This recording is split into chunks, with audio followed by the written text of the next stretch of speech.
स्वागत है आपका चैनल फाइनेंशियल इंडिपेंडेंस पे। दोस्तों, डे बिफोर यस्टरडे मैंने वीडियो बनाया था और उसमें मैंने कहा था कि Nifty 50 day exponential moving average के आसपास ट्रेड कर रहा है और यहां से अगर ये गिरता है तो बाइंग की एक अच्छी अपॉर्चुनिटी होगी।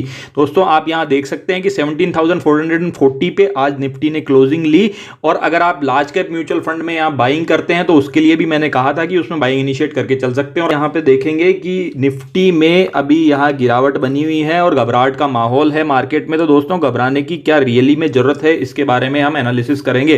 दोस्तों, मुझे क्या समझ में आ रहा है मार्केट में कि निफ्टी एक्चुअल में गिरा क्यों, तो उसका रीजन ये दिखाई दे रहा है कि कोविड की सिचुएशन की वजह से ऑस्ट्रेलिया में यहाँ फुल लॉकडाउन इंपोज हो गया। उसके अलावा यूरोप में भी लॉकडाउन की तैयारी है। तो दोस्तों, इस वजह से मार्केट में यहाँ पे गिरावट के आसार नजर आ रहे हैं। पर दोस्तों, बेसिक चीज मैं आपको ये कहूंगा कि आपको यहां ये एनालिसिस करना होगा कि जब मार्च 2020 में जितनी अनसर्टेनिटी थी, क्या आज उतनी अनसर्टेनिटी है? क्या आज आप उतना कोविड से डरे हुए हैं? क्या आपके आसपास की जनता उतनी कोविड से डरी हुई है? तो दोस्तों, अगर ये रिप्लाई आप अपने आप को दे सकते हैं तो आपको समझ में आ जाएगा कि मार्केट में कितनी अनसर्टेनिटी होनी चाहिए। इसके अलावा दोस्तों, आप देखेंगे कि इसी जब मार्केट में उठापटक चलती है तभी ऐसी क्यों नेगेटिव न्यूज़ आती हैं कि रिलायंस की अरामको से डील में इशू आ गया है। तो दोस्तों, ऐसी चीज़ें एक्चुअल में आती है, कुछ स्ट्रेटजी भी होती है उसके पीछे की जहां सेल आउट होता है और बहुत से लोग, क्योंकि अभी निफ्टी की देखी जाए तो एक्सपायरी भी आने वाली है। दोस्तों, इसी लास्ट वीक में चल रहे हैं हम, आज मंडे का दिन था तो 3 डेज उसके लिए भी रह गए हैं। तो ये चीज़ें ऐसा होना इस समय पे लाजमी है। तो मैं यही कहूँगा, घबराने की कोई आवश्यकता नहीं है। अब दोस्तों, मेरे कहने का मतलब ये कतई नहीं है कि यहाँ से मार्केट में और गिरावट नहीं आ सकती है। मार्केट में गिरावट बिल्कुल आ सकती है, लेकिन म्यूचुअल फंड में अगर आप लमसम इन्वेस्टमेंट करते हैं तो बाइंग करने का एक तरीका है कि हर फॉल में आपको बाइंग करनी होती है, क्योंकि जब मार्केट यहाँ से चढ़ेगा तो इतना तेजी से रॉकेट बनेगा कि न तो मेरे पकड़ में आएगा न किसी और के। इसके अलावा भी स्टॉक स्पेसिफिक भी हम बात कर लेते हैं, किन स्टॉक्स में अच्छा मौका मिल रहा है। दोस्तों, अगर फर्स्ट स्टॉक की बात की जाए तो मैं उसमें हनीवेल ऑटोमेशन को इंक्लूड करूंगा।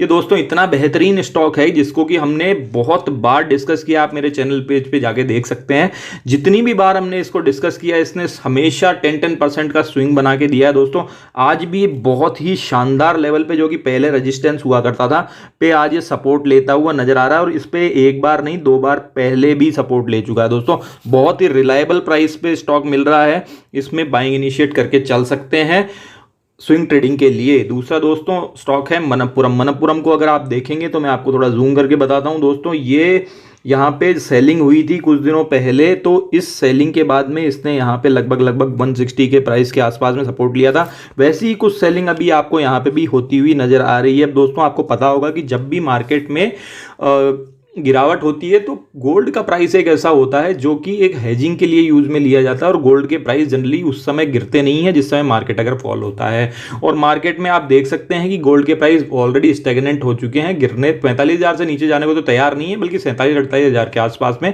10 ग्राम गोल्ड की कीमत चल रही है। मनप्पुरम को अगर आप देखेंगे यहाँ पे तो ये भी पहले जो एक बहुत रेजिस्टेंस हुआ करता था उसी पे ये सपोर्ट लेता हुआ नजर आ रहा है। दोस्तों, तो ये भी एक बहुत ही अच्छी प्राइस है। इसी के साथ में दूसरा स्टॉक था मुथूट फाइनेंस। उसको भी दोस्तों हम यहाँ ऑलरेडी एक्चुअली 1470 का वो प्राइस था जहाँ पे कि हम इसको ऑलरेडी कंसीडर कर चुके हैं, तो इसको मैं अभी कंसीडर नहीं करूंगा। बट ये अगर 1470 के प्राइस के आसपास आ जाता है तो वहाँ पे ये भी एक अच्छी प्राइस होगी कंसीडर करने के लिए। दोस्तों, उसके अलावा अगला स्टॉक है एक फार्मास्यूटिकल कंपनी का, दैट इज एल्कम। अगर हम यहाँ पे बात करें तो दोस्तों ये वो स्टॉक है जब फार्मा सेक्टर गिरावट में था उस समय भी इस स्टॉक में अच्छी बाइंग नजर आ रही थी दोस्तों। और देखा जाए तो कुछ 1 महीने का टाइम पीरियड है जहां पे इस स्टॉक ने लगभग 20% की गिरावट ले ली है। तो ये एक बाइंग की अपॉर्चुनिटी है, क्योंकि दोस्तों ये बहुत ही अच्छा स्टॉक है। यहाँ पे DIIs FIIs सभी ने इसमें बाइंग की है। और अगर देखा जाए तो पब्लिक के पास में 21% के स्टॉक बताए जाते हैं, बट वहां उस 21% में से 14% तो बड़े हाथों में है, तो पब्लिक के पास में सिर्फ 7% के स्टॉक हैं। दोस्तों, ये जिस समय फार्मा गिर रहा था उस समय भी ये स्टॉक चलता हुआ दिखाई दे रहा था, तो मुझे एक अच्छा स्टॉक लगता है ये, और इसमें भी बाइंग इनिशिएट करके चल सकते हैं, क्योंकि ये भी लगभग उसी प्राइस पे ट्रेड कर रहा है जहां पे कि पहले रेजिस्टेंस होता था, वहीं ये सपोर्ट लेता हुआ नजर आ सकता है और वो प्राइस होगी 3165 की। इसको कंसिडर करके चल सकते हैं। इसके अलावा दोस्तों सदाबहार स्टॉक केमिकल सेक्टर का पिडिलाइट। दोस्तों इसमें गिरावट का क्या रीज़न है? तो गिरावट इसमें इसलिए है क्योंकि क्रूड के प्राइस आपको पता होगा रिसेंटली में चढ़ते हुए नजर आते हैं। $80 पर बैरल के हिसाब से क्रूड चल रहा है। तो दोस्तों जैसे जैसे क्रूड बढ़ता है उस हिसाब से जो भी कंपनीज केमिकल रिलेटेड हैं उनके रॉ मटेरियल प्राइस बढ़ जाती है, इसलिए यहाँ पे गिरावट बन सकती है। अगर इस स्टॉक में गिरावट बनती है, पहली बात तो देखा जाए तो ये भी एक सपोर्ट की तरह काम करेगा, क्योंकि ये लेवल यहाँ रेजिस्टेंस था पहले, तो अब वो सपोर्ट हो सकता है। लगभग 2300 का ही वो प्राइस होगा, 2354 पे ऑलरेडी चल रहा है, इसको कंसिडर करके चल सकते हैं दोस्तों। इसके अलावा अदर केमिकल सेक्टर के बारे में आपको और बता देता हूँ। केमिकल सेक्टर के बारे में अगर बात की जाए तो जो अमाइन में डील करने वाले स्टॉक्स हैं, like Balaji amine, alkyl amine, और जिन भी कंपनीज के नाइट्रोजनस रॉ मटेरियल है उनमें एक्चुअली क्या होता है, अमोनिया यूज़ होती है रॉ मटेरियल के तौर पे। तो दोस्तों अमोनिया के प्राइस अगर रिसेंटली देखा जाए तो 3-4 गुना बढ़ चुके हैं, तो इसलिए उन स्टॉक्स में अभी गिरावट बनी हुई है। और थोड़े लंबे समय तक मुझे लगता है जब तक कि अमोनिया के प्राइस कम नहीं होते हैं उन स्टॉक्स में कंसोलिडेशन तो चल ही सकता है, बाकी गिरावट भी आपको नजर आ सकती है। तो दोस्तों घबराने की कोई जरूरत नहीं है। अगर फंडामेंटली गुड स्टॉक्स में आपने एंट्री ली है तो आप उनमें भी बाइंग इनिशिएट करके चल सकते हैं दोस्तों। इसके अलावा दोस्तों आज मैंने मॉर्निंग में पेटीएम जब गिर रहा था तब उसका मार्केट आवर्स में वीडियो पोस्ट किया था। 1370 रुपीज़ के प्राइस पे मैंने खुद भी उसको बाय किया है दोस्तों।